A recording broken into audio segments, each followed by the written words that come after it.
আসসালামু আলাইকুম। জানিয়ে দেব এই মুহূর্তে হাতে পাওয়া সর্বশেষ ভয়ঙ্কর কিছু আন্তর্জাতিক আপডেট বাংলা সংবাদ। শুরুতেই থাকছে সংবাদ শিরোনাম। শুরুতেই জানিয়ে দেব ঈদের আগে লেবাননে একাধিক বিমান হামলা চালালো ইসরায়েল। জানিয়ে দেব ঈদের আগের দিনও ইসরায়েলি হামলায় প্রাণ গেল ৭০ ফিলিস্তিনি। এরপর রয়েছে ১২ দেশের নাগরিকদের যুক্তরাষ্ট্র ভ্রমণের নিষেধাজ্ঞায় ট্রাম্পের স্বাক্ষর। সর্বশেষ থাকছে আইসিসির ৪ বিচারকের উপর মার্কিন নিষেধাজ্ঞা। এখন শুনছিলেন সংবাদ শিরোনাম, এবার বিস্তারিত। প্রিয় দর্শক, আপনি যদি এই চ্যানেলে নতুন হয়ে থাকেন, ভিডিওটি দেখতে দেখতে চ্যানেলটি সাবস্ক্রাইব করে আমাদের সাথেই থাকুন। ঈদের আগে লেবাননে একাধিক বিমান হামলা চালালো ইসরায়েল। লেবাননের রাজধানী বৈরুতের দক্ষিণাঞ্চলীয় উপশহরে ঈদুল আজহার প্রাক্কালে একাধিক বিমান হামলা চালিয়েছে ইসরায়েল।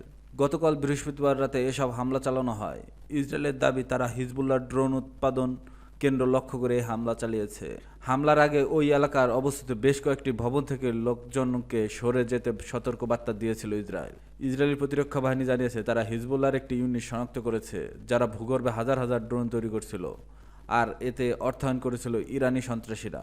গত ৬ মাস ধরে ইসরায়েলের ও লেবাননের সশস্ত্র গোষ্ঠী হিজবুল্লাহর মধ্যে যুদ্ধবিরতি চলছে। গতকাল এই যুদ্ধবিরতি লঙ্ঘন করে বৈরুতে হামলা চালানো ইসরায়েল। লেবাননের প্রধানমন্ত্রী নওয়াজ সালাম এই হামলার তীব্র নিন্দা জানিয়েছে। সামাজিক যোগাযোগ মাধ্যম এক্সে দেওয়া এক পোস্টে তিনি লিখেছেন, আমি এটিকে আমাদের মাতৃভূমির দেশের নিরাপত্তা, স্থিতিশীলতা ও অর্থনীতির উপর একটি পরিকল্পিত ও সংগঠিত আক্রমণ হিসেবে দেখছি, বিশেষ করে ছুটির প্রাক্কালে এবং পর্যটন মৌসুমের সময়। লেবাননের প্রেসিডেন্ট জোসেফ আউন এই হামলাকে একটি আন্তর্জাতিক চুক্তি স্পষ্ট লঙ্ঘন হিসেবে আখ্যায়িত করে। তবে হিজবুল্লাহর পক্ষ থেকে এই হামলার বিষয়ে তাৎক্ষণিক কোনো মন্তব্য পাওয়া যায়নি। গাজা যুদ্ধের শুরুর আগে ইসরায়েলের ও ইরান সমর্থিত হিজবুল্লাহর মধ্যে ১ বছরেরও বেশি সময় ধরে সীমান্ত সংঘাত চলছিল।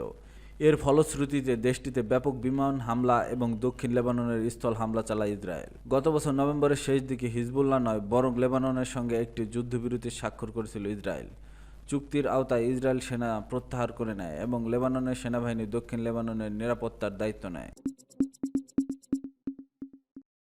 ঈদের আগের দিনই ইসরায়েলি হামলায় প্রাণ গেল ৭০ ফিলিস্তিনির। মধ্যপ্রাচ্য জুড়ে শুক্রবার পবিত্র ঈদুল আজহা উদযাপিত হয়। তার আগের দিনও গাজায় বর্বর হামলা চালিয়েছে দখলদার ইসরায়েল। এতে ৭০ জন নিহত, ১৮৯ জন আহত হয়েছে। গাজার স্বাস্থ্য মন্ত্রণালয় বৃহস্পতিবার সন্ধ্যার পর এক বিবৃতিতে তথ্য নিশ্চিত করেছে। বিবৃতিতে বলা হয়েছে, হতাহতের প্রকৃত সংখ্যা আরও বেশি, কারণ আমাদের ধ্বংসস্তূপের নিচে চাপা পড়ে আছে, তাদের উদ্ধার করা সম্ভব হয়নি। ২০২৩ সালে ৭ অক্টোবর থেকে গাজায় অভিযান শুরু করে ইসরায়েল। শুক্রবারের অভিযানের পর গত ২০ মাসেরও বেশি সময় ধরে চলা এই আগ্রাসনের গাজায় মোট নিহত সংখ্যা ৫৪,৬৭৭ জনে। এছাড়া আহতের সংখ্যা পৌঁছেছে ১,২৫,৫৩০ জনে। এর ২৬% শিশু ও নারী। এর আগে চলতি বছরের জানুয়ারিতে ১৫ মাসেরও বেশি সময় ধরে টানা আগ্রাসনের পর যুক্তরাষ্ট্র ও মধ্যস্থকারী অন্যান্য দেশগুলোর চাপে বাধ্য হয়ে ১৯ জানুয়ারি গাজায় যুদ্ধবিরতির ঘোষণা করে ইসরায়েল। কিন্তু ২ মাস শেষ হওয়ার আগে ১৮ মার্চ থেকে ফের গাজায় বিমান ও স্থল হামলা চালানো শুরু করে ইসরায়েল বাহিনী। দ্বিতীয় দফায় এই হামলায় গত আড়াই মাসে গাজায় নিহত হয়েছে ৪,৬০০ ফিলিস্তিনি, আহত হয়েছে প্রায় ১৩,৪০৯ জন। এদিকে ইসরায়েলে হামাসের হাতে এখন আটকে থাকা ৫৮ জনের মধ্যে অন্তত ৩৫ জন জীবিত রয়েছে বলে ধারণা করা হচ্ছে। সামরিক অভিযানের মাধ্যমে তাদের উদ্ধার করার ঘোষণা দিয়েছে ইসরায়েল। জাতিসংঘ ও আন্তর্জাতিক সম্প্রদায় পর্যন্ত বেশ কয়েকবার গাজায় সামরিক অভিযান বন্ধের জন্য ইসরায়েলের প্রধানমন্ত্রী বেনিয়ামিন নেতানিয়াহুকে প্রতি আহ্বান জানিয়েছে। এমনকি সম্প্রতি অবরুদ্ধ ও দুর্ভিক্ষ কবলিত গাজায় তাৎক্ষণিক নিঃশর্ত স্থায়ী যুদ্ধবিরতির আহ্বান জানিয়েছে জাতিসংঘের নিরাপত্তা পরিষদের একটি প্রস্তাব উত্থাপন করা হয়। তবে যুক্তরাষ্ট্র সেই প্রস্তাবে ভেটো দিয়েছে। এর ফলে গাজায় যুদ্ধবিরতি ও মানবিক সহায়তা পৌঁছানোর আবারও হুমকি মুখে দাঁড়িয়েছে। অন্যদিকে জাতিসংঘের আদালত নামে পরিচিত ইন্টারন্যাশনাল কোর্ট অব জাস্টিস ইসরায়েলের বিরুদ্ধে গাজায় গণহত্যার মামলাও দায়ের করা হয়েছে। তবে নেতানিয়াহু স্পষ্টভাবে জানিয়েছে, হামাসকে পুরোপুরি দুর্বল ও অকার্যকর করা এবং জিম্মিদের মুক্তি করা না পর্যন্ত অভিযান বন্ধ করবে না। সূত্র মেহের নিউজ। ১২ দেশের নাগরিকদের যুক্তরাষ্ট্র ভ্রমণের নিষেধাজ্ঞায় ট্রাম্পের স্বাক্ষর। জাতীয় নিরাপত্তা ঝুঁকির কথা উল্লেখ করে ডোনাল্ড ট্রাম্প ১২টি দেশের নাগরিকদের মার্কিন যুক্তরাষ্ট্র ভ্রমণ নিষিদ্ধ করার একটি ঘোষণাপত্রে স্বাক্ষর করেছে বলে জানিয়েছে হোয়াইট হাউস। দেশগুলো আফগানিস্তান, মিয়ানমার, চাদ, কঙ্গো প্রজাতন্ত্র, নিরীক্ষীয় Guinea, Eritrea, Haiti, Iran, Libya, Somalia, Sudan ও ইয়েমেন। ঘোষণাটি ৯ জুন সোমবার থেকে কার্যকর হবে বলে জানানো হয়েছে। ট্রাম্পের স্বাক্ষরিত এই ঘোষণাপত্রে আরও 7টি দেশের নাগরিকদের উপর আংশিক নিষেধাজ্ঞা আরোপ করা হয়েছে।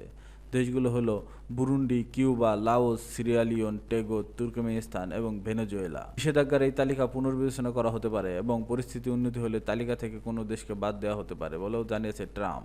ডোনাল্ড ট্রাম্প একই সঙ্গে হার্ভার্ড ইউনিভার্সিটির বিদেশি শিক্ষার্থীদের ভিসা না দিতে এক নির্বাহী আদেশেও সই করেছেন। হোয়াইট হাউসের মুখপাত্র অ্যাবিগেল জ্যাকসন বলেছেন, আমাদের দেশে এসে আমাদের ক্ষতি করতে চাওয়া বিপজ্জনক বিদেশিদের হাত থেকে আমেরিকাদের রক্ষা করার প্রতিশ্রুতি পূরণ করেছে প্রেসিডেন্ট ট্রাম্প। বিবিসির মার্কিন অংশীদার সিবিএস নিউজকে এই মুখপাত্র বলেন, এই সাধারণ বিধিনিষেধগুলো নির্দিষ্ট সংখ্যক দেশের উপরই দেওয়া হয়েছে।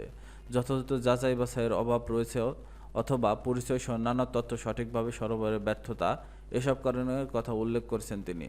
প্রেসিডেন্ট ট্রাম্প সব সময় আমেরিকার জনগণের স্বার্থ এবং তাদের নিরাপত্তার দিকটি সর্বোচ্চ গুরুত্ব দিয়ে কাজ করবেন, তিনি বলেন। নতুন এই নিষেধাজ্ঞা বিস্তারিত জানতে হোয়াইট হাউসের দেওয়া বিবৃতির শুরুতে 2016 সালে নিজের প্রথম মেয়াদ জারি করা নিষেধাজ্ঞা নিয়ে কথা বলেন ট্রাম্প। তখন এটিকে অনেক সময় মুসলিম নিষেধাজ্ঞাও বলা হতো। নির্দিষ্ট কয়েকটি দেশের মানুষের মার্কিন যুক্তরাষ্ট্রের প্রবেশ নিষিদ্ধ করতে প্রেসিডেন্টের পরিকল্পনা তখন বিভিন্ন আইনি চ্যালেঞ্জের মুখে পড়েছিল এবং অনেকবার সংশোধন করা হয়েছিল, কিন্তু শেষ পর্যন্ত উচ্চ আদালত এটি সম্পূর্ণরূপে কার্যকর করার রায় দিয়েছে। শুরুতেই ইরান, লিবিয়া, সিরিয়া, ইয়েমেন এবং সোমালিয়ার উপর ভ্রমণ নিষেধাজ্ঞা দিয়েছিল হোয়াইট হাউস। এরপর উত্তর কোরিয়া, ভেনেজুয়েলা ও চাঁদের জনগণকেও এতে অন্তর্ভুক্ত করা হয়। ট্রাম্প আজ বলেছেন, এই নিষেধাজ্ঞা জাতীয় নিরাপত্তার জন্য হুমকি, এমন কিছুকে আমাদের সীমান্তে পৌঁছতে সফলভাবে বাধা দেবে। নিজের প্রথম মেয়াদের শুরুতে 7টি মুসলিম প্রধান দেশের নাগরিকদের যুক্তরাষ্ট্রে প্রবেশের উপর নিষেধাজ্ঞা ঘোষণা করেছিল ট্রাম্প। আইসিসির 4 বিচারকের উপর মার্কিন নিষেধাজ্ঞা। আন্তর্জাতিক অপরাধ আদালতের 4 বিচারকের উপর বৃহস্পতিবার নিষেধাজ্ঞা আরোপ করেছে ট্রাম্প প্রশাসন। শুক্রবার রয়টার্স ও টাইমস অব ইসরায়েল অনলাইনে প্রতিবেদনে এই তথ্য জানিয়েছে। রয়টার্স বলেছে, মার্কিন সরকার আইসিসি যে 4 বিচারকের উপর নিষেধাজ্ঞা দিয়েছে তারা সবাই নারী। তারা হলেন উগান্ডার সোলোমি বালঙ্গি বোসা, পেরুর লুজ ডেস কারমেন ইভানেস কারানোজা, বেনিনের রেইন অ্যাডিলেড সোফি আলাপিনি গানসো এবং স্লোভেনিয়ার বেটি হোলার। মার্কিন পররাষ্ট্রমন্ত্রী মার্কো রুবিও এক বিবৃতিতে বলেছে, 4 বিচারক আমেরিকা ও তার ঘনিষ্ঠ মিত্রদের বিরুদ্ধে আইসিসির অবৈধ ও ভিত্তিহীন পদক্ষেপ নিতে সক্রিয়ভাবে ভূমিকা নিয়েছে।